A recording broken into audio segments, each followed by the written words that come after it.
The Charlotte Hornets are in a series of 8 consecutive losses, and in the previous meeting, they lost to the Los Angeles Lakers by 124.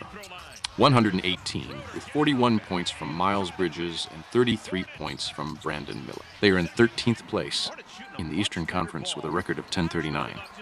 The Charlotte Hornets have been wandering for several seasons without a clear plan and an idea how to materialize the planned rebuilding.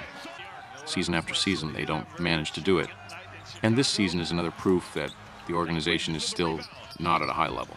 A big blow for this team is the departure of Terry Rozier to the Miami Heat, after which they were left without their best player. LaMelo Ball and Miles Bridges are the most effective on this team, which is proof of how much quality the Charlotte Hornets lack. This team is bad offensively and defensively, and there are a few good things that can be listed. However, in the next meeting, they will need to be at a high offensive level in order to outplay their rival, who is in a big crisis.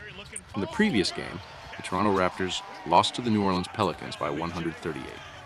100, with 22 points from Grady Dick and 17 points from Scotty Barnes. This team is currently the 12th ranked team in the Eastern Conference with a record of 17-33.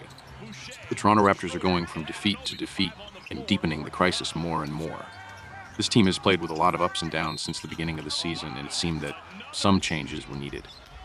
What happened to them? So Pascal Siakam, along with OG Anunoby, left the team, and RJ Barrett and Emmanuel quickly came in the other direction.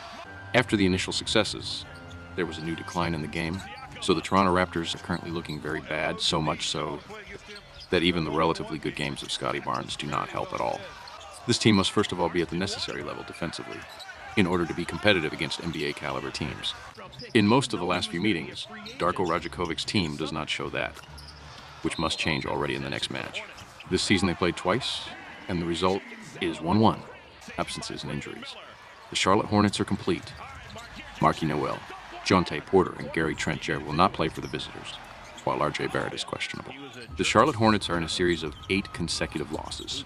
They are without their best player, and they are being visited by a team that is motivated to improve the impression after a heavy defeat and get back on the winning track.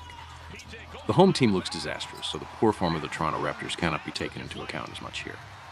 Due to all of the above, our assessment is that Darko Rajakovic's team will win by a margin higher than the offered spread. Our prediction is Toronto Raptors minus 8.5. I will be